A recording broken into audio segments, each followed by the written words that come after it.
Gostaria de estar saudando a todos meus amados e queridos irmãos, amigos e ouvintes da Palavra de Deus. Uma gloriosa paz do Senhor Jesus. Seja bem-vindo aqui mais uma vez ao nosso canal, Voz Clama no Deserto. E se você ainda não é cadastrado, faça isso. Você tem essa liberdade de estar se cadastrando. E também, se querendo estar por dentro aí de tudo o que acontece no canal, você terá que também estar acionando o sininho, tá bom? Gostaria de estar tributando a Deus a honra, a glória e o louvor, também a nossa gratidão por tudo quanto Ele tem feito em nossas vidas. Estamos aqui dentro do quadro Jovem Sus Forte, onde estaremos aqui conhecendo o conteúdo da segunda lição do quarto trimestre, né? Estamos já no último trimestre aí, cujo tema central é exortação, arrependimento e esperança. O ministério profético de Jeremias. E a lição número 2 tem como título A Mensagem de Jeremias para Ajudar. Para tanto, vamos estar orando. Pai, em nome do Senhor Jesus, nós colocamos, Senhor, na tua santa e gloriosa presença. Pedimos, Pai, perdão dos nossos pecados. Queremos te agradecer por tão grande salvação, pelo nosso nome está escrito no livro da vida, pela esperança, Senhor, que temos, e que a qualquer momento o Senhor há de vir nos buscar. Quero, Senhor, também pedir, Senhor, para que o Senhor venha nos abençoar durante esse período, que aqui vamos estar, Senhor, conhecendo o conteúdo da segunda lição, do quarto trimestre, da classe, Senhor, dos jovens. Nos ajuda durante esse período, querendo, Senhor, fala conosco, nos ajuda a compreender cada vez mais, porque ainda esteja aqui dentro do quadro Jovens Sus Fortes, está aberto para todos, porque é a tua palavra, sendo a tua palavra para todos nós, é de suma importância, Senhor, estarmos a refletir e também a meditar. Faz isso, Senhor, é o que nós pedimos ao Pai, por tudo, e já te agradecemos em nome do Senhor Jesus. Amém.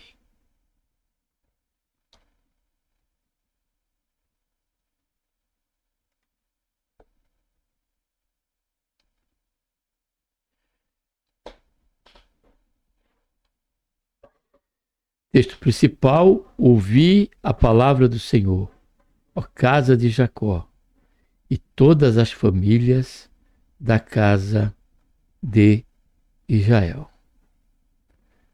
Resumo da lição: Jeremias chama Judá ao arrependimento e alerta sobre a disciplina que receberia como fruto da desobediência e afastamento de Deus. Texto bíblico se encontra em Jeremias 2, versículos 5 a 13. Assim diz o Senhor: que injustiça acharam vossos pais em mim, para se afastarem de mim, indo após a vaidade, tornando-se levianos? E não disseram: onde está o Senhor, que nos fez subir da terra do Egito, que nos guiou através do deserto, por uma terra de ermos e de covas, por uma terra de sequidão e sombra de morte, por uma terra em que ninguém transitava e na qual não morava homem algum. E eu vos introduzi numa terra fértil, para comerdes os seus frutos e o seu bem. Mas quando nela entrardes, contaminaste a minha terra, e da minha herança fizeste uma abominação. Os sacerdotes não disseram: onde está o Senhor? E os que tratavam da lei não me conheciam. E os pastores prevaricaram contra mim, e os profetas profetizaram por Baal e andaram após o que é de nenhum proveito. Como é triste, amado e querido jovem, a ingratidão. Nós somos tendenciosos a esquecer da bondade de Deus em nossa vida, dos benefícios de Deus em nossa vida. Que nós possamos fazer coro com o salmista no que diz respeito aos seus sentimentos, aos feitos de Deus. Ele disse e exclamou o salmista no Salmo 103: O que darei por todos os benefícios que o Senhor tem me feito? E por certo, à luz da palavra de Deus, e acabamos dentro de um dos textos que podemos ter essa certeza, está aqui diante disso, dessa leitura que até o versículo 8 lemos, onde Deus, através do profeta Jeremias, chama o povo a uma inquirição, a um questionamento, e pergunta: que injustiça acharam vossos pais em mim, para se afastarem de mim, ainda após a vaidade tornaram-se levianos? Vamos prosseguir. Portanto, ainda pleitearei convosco, diz o Senhor, e até com os filhos de vossos filhos pleitearei. Porquanto passai as linhas de Quitim e vede, enviai a Quedar e atentai bem, e vede se sucedeu coisa semelhante. Houve alguma nação que trocasse os seus deuses, posto não ser os deuses? Todavia o meu povo trocou a sua glória pelo que é de nenhum proveito. Espantai-vos disto, ó céus, e horrorizai-vos, ficai verdadeiramente desolados, diz o Senhor. Porque o meu povo fez duas maldades. Primeira, a mim me deixaram o manancial de águas vivas. E o segundo, e cavaram cisternas rotas que não retêm as águas. Introdução. Nesta lição faremos uma análise do foco principal da profecia de Jeremias. O arrependimento. Esse era o fundamento de sua mensagem. Ele alerta a respeito da iminente destruição de Jerusalém pela invasão da Babilônia. A invasão seria uma consequência da desobediência e apostasia do povo. Primeiro ponto, a palavra profética enviada a Judá. O ministério profético. O termo profeta vem do hebraico nabi e do grego profetes, e conjuntamente refere-se à pessoa que recebia a autorização para falar em nome e em lugar de Deus. O ofício profético tem início em Samuel, que além de ser uma referência, foi também o fundador da escola de profetas. Ainda que teve início, é bom frisarmos aqui, ainda que o ofício profético teve início em Samuel, nós temos a questão de ser profeta, a questão de Abraão, a questão de Moisés, isso antes de Samuel. Porém, o ofício profético, ele se iniciou através, com Samuel. O ofício profético se deu até João Batista, cuja missão principal foi a de realizar a transição deste período para inaugurar por Cristo, com um chamado específico e particular. O profeta era separado exclusivamente para Deus, que o enviava com a missão de tornar sua vontade conhecida do seu povo, razão pela qual era também conhecido como homem de Deus. Está aqui as referências, Quando se trata daqueles que tinham esse ofício, eles eram conhecidos como homens de Deus. A natureza profética da mensagem de Jeremias, com resposta ao chamado divino, Jeremias é visto entregando uma mensagem de exortação a Judá. Após a experiência do seu chamado, Jeremias recebeu ordem para que deixasse a sua cidade, Anatote, e fosse a Jerusalém com a finalidade de proclamar a mensagem divina. Por meio da profecia entregue por Jeremias, Deus reafirmou a sua fidelidade, seu compromisso com a santidade, com a verdade, com o amor e a sua disposição em restaurar o seu povo. Uma profecia vinda de Deus jamais vai contradizer a sua natureza e a sua lei.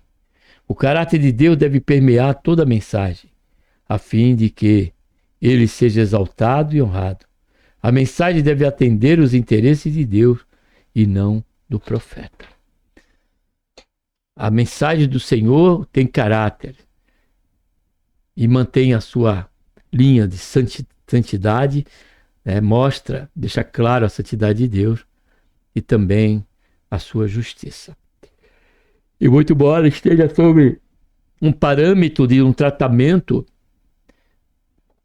que era o caso do povo de Israel e está indo para a Babilônia, ainda assim estava permeada pela misericórdia de Deus, pelo amor de Deus, em buscar fazer isso para que o povo despertasse, viesse tirar dessa cegueira que estava em sua mente, no seu coração, e pudesse se arrepender e se voltar para Deus.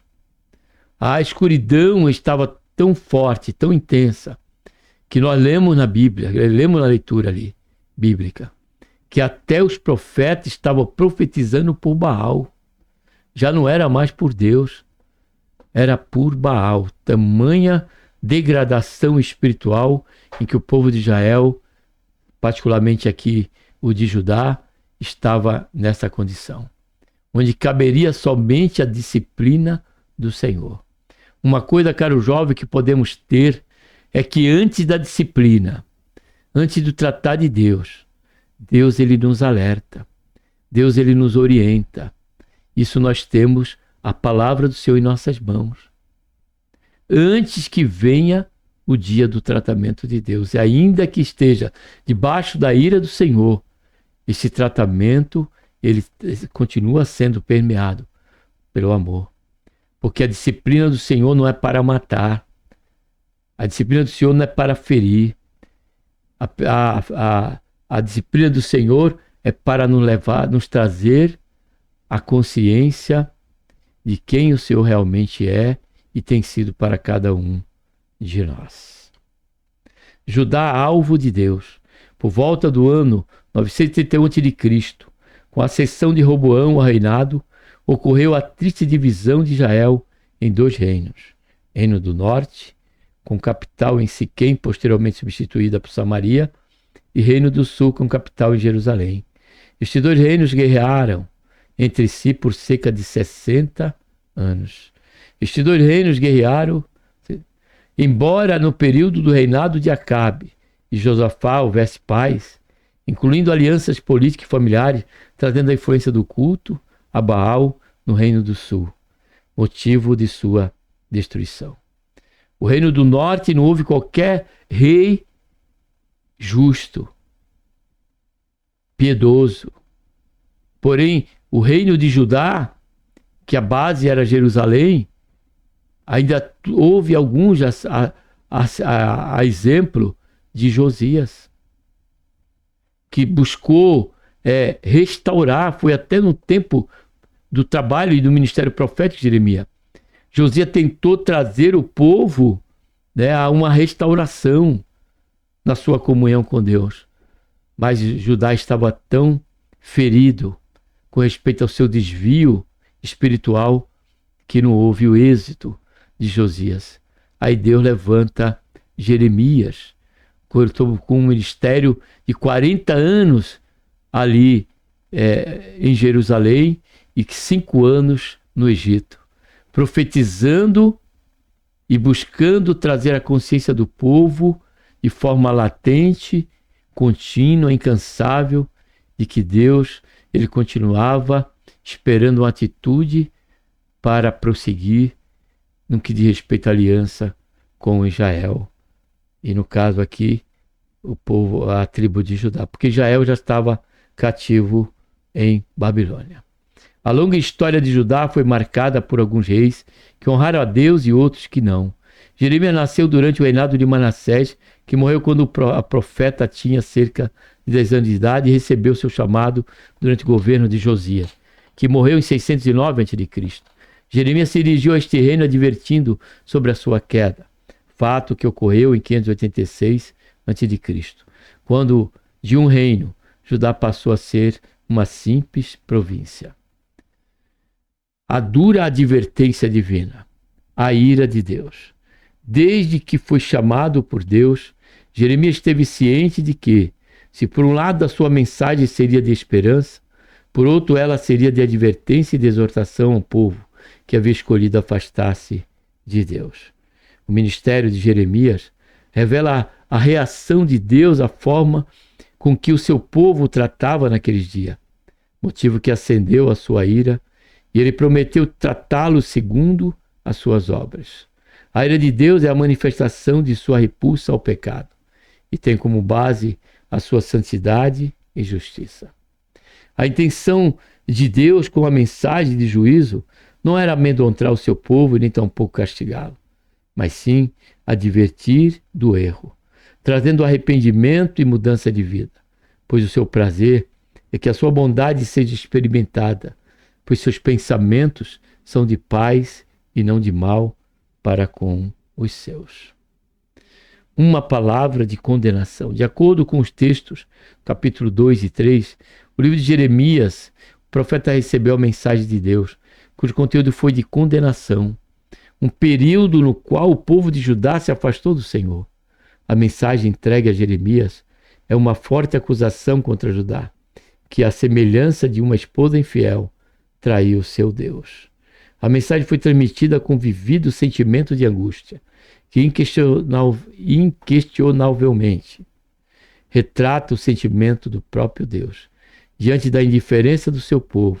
Daí então o aviso divino de que castigaria Judá. As causas da condenação. Inicialmente é preciso afirmar que Deus não tem prazer em fazer o homem padecer ou sofrer. Por outro lado, o Senhor não hesita em corrigir o seu povo, inclusive pelo sofrimento, por enveredar por caminhos tortuosos e contrários à sua palavra. Não há condenação divina sem causa. A idolatria foi a principal razão da condenação anunciada por Jeremias. Mas também houve um longo caminho de ingratidão, indiferença e afastamento do Senhor. Judá trocou o único e verdadeiro Deus por deuses falsos. Esta foi a queda final e fatal de uma longa desconstrução de princípios e valores espirituais. Atitudes que causaram a indignação divina e, consequentemente, a condenação de Judá.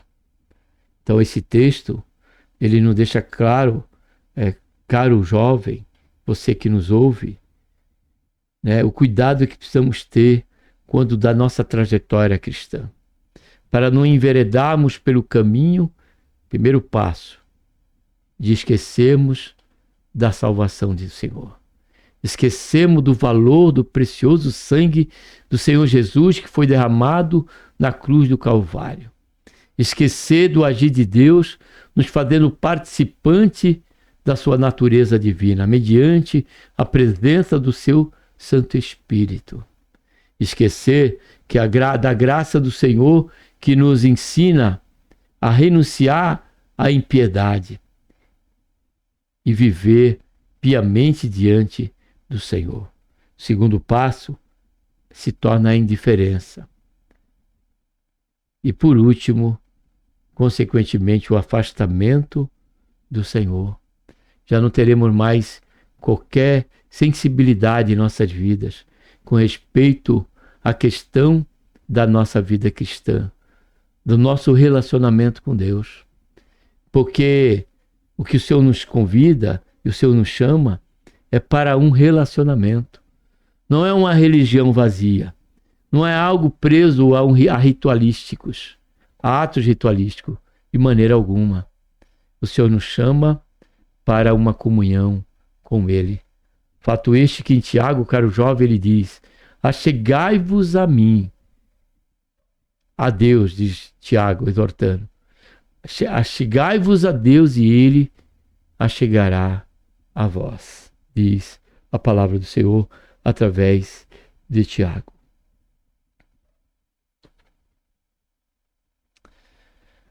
O que é, terceiro ponto e caminhando para o final, um chamado ao arrependimento. O que é arrependimento? O chamado ao arrependimento foi uma das tônicas principais da mensagem de Jeremias. Conforme se observa nas expressões volta, reconhece e convertei-vos. O termo arrependimento vem do grego metanoia isto é, mudança de mente. No Antigo Testamento, o vocábulo nian, que é o ato de arrepender-se, está em concordância com as palavras gregas metanoia e apóstrofo, apontando para arrependimento, que é voltar-se para longe de ou em direção de. Uma das definições para o arrependimento é converter-se, que significa mudar de direção. Mas aproveitando aqui esses dois termos, voltar-se para longe do pecado, e em direção de Deus. E uma comunhão sincera com o Senhor. Por isso que o apóstolo Paulo, ele diz aqui em Romanos capítulo 12, observe o termo que Paulo usa. Ele diz: rogo-vos, pois, irmãos, pela compaixão de Deus, que apresenteis os vossos corpos como um sacrifício vivo, santo e agradável a Deus, que é o vosso culto racional. E ele diz: e não vos conformeis com este mundo, mas transformai-vos pela renovação, olha só, da vossa mente, para que experimenteis qual seja a boa, agradável, perfeita vontade de Deus. Então, arrependimento é mudança de mente.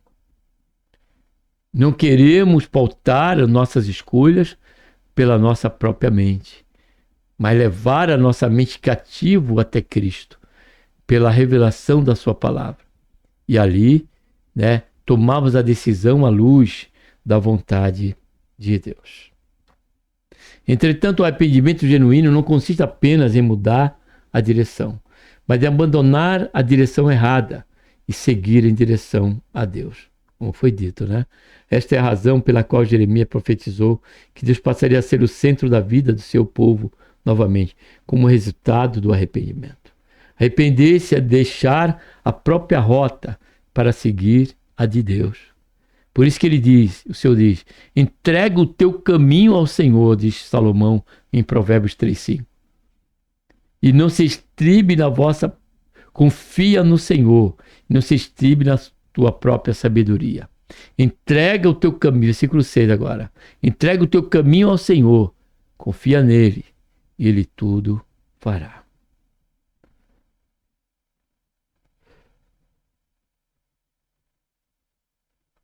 Abandonar Jeremias foi um profeta que demonstrou amor genuíno pelo seu povo, mesmo que este não o tenha dado ouvido a sua mensagem a si mesmo para viver para Deus. Arrependimento, o caminho da restauração. Na prática, arrepender-se é mudar de opinião, de posição e de comportamento. A pessoa arrependida experimenta uma mudança radical de pensamentos e atitudes. Judá havia se esquecido das obras gloriosas operadas pelo Senhor ao longo da história como demonstração do seu cuidado.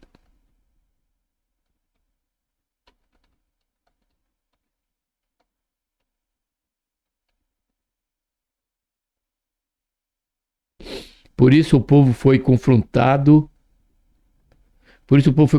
diante de sua ingratidão e apostasia.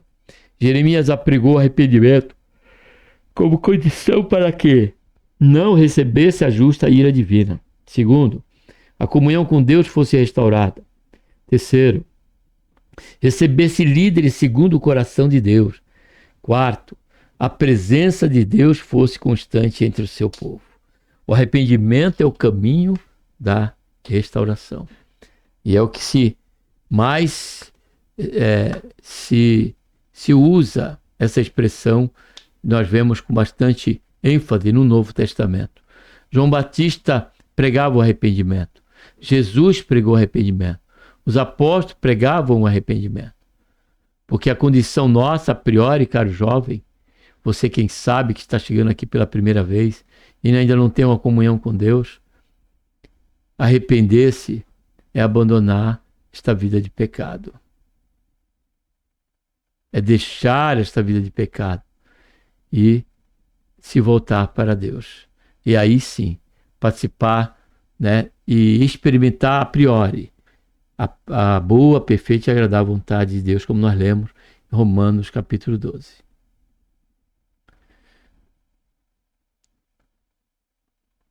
A pessoa arrependida experimenta uma mudança radical de pensamento e atitude. Judá havia se esquecido das obras gloriosas operadas pelo Senhor ao longo da história como demonstração do seu cuidado. Por isso o povo foi confrontado diante de sua ingratidão e apostasia. Jeremias apregou o arrependimento como condição para quê? Já lemos até aqui, né? Então vamos prosseguir. Terceiro ponto, subponto, a necessidade permanente de arrependimento. O profeta que fez a transição do Antigo Testamento para o Novo foi João Batista, semelhante a Jeremias. Sua principal mensagem foi: arrependei-vos, porque é chegado o reino do céu. Jesus também pregou a palavra de Deus dizendo: arrependei-vos, porque é chegado o reino do céu. Pedro também, no dia de Pentecostes, pregou dizendo: arrependei-vos, cada um de vós seja batizado em nome do Senhor Jesus, para perdão dos pecados, recebereis o dom do Espírito Santo.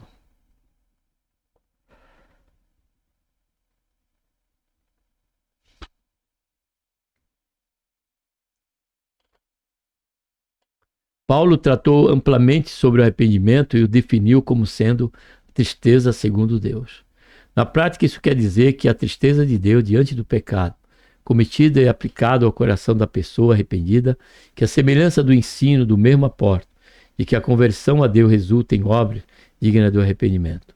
O arrependimento como meio de restauração da comunhão com Deus não foi uma necessidade nos dias de Jeremias apenas, mas também nos dias de Jesus, do seu Jesus e dos apóstolos, assim como ainda é na nossa atualidade.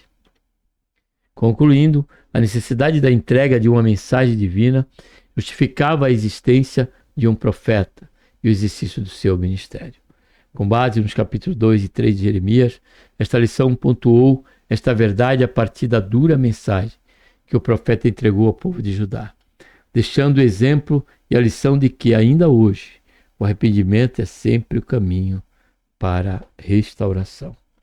Que Deus, por intermédio de Cristo Jesus, nosso Senhor, nos abençoe. Um abraço a todos, vamos estar então orando, tá bom? Pai, em nome do Senhor Jesus, nos colocamos na tua santa, gloriosa presença, pedimos perdão, Senhor, dos nossos pecados. Queremos te agradecer pelo período que aqui estivemos, considerando, Senhor, esta verdade, que o que o Senhor espera de nós é um arrependimento sincero e o abandono das práticas que conduzia ao homem, ao velho homem, à velha natureza. Por isso, Pai, só temos que agradecer a Ti, porque essa obra não estava em nós, mas foi o Senhor que realizou através de nós. Por isso, só temos, Senhor, que agradecer, Pai. Faz isso, eu te peço, eu te agradeço por tudo, em nome do Senhor Jesus. Amém.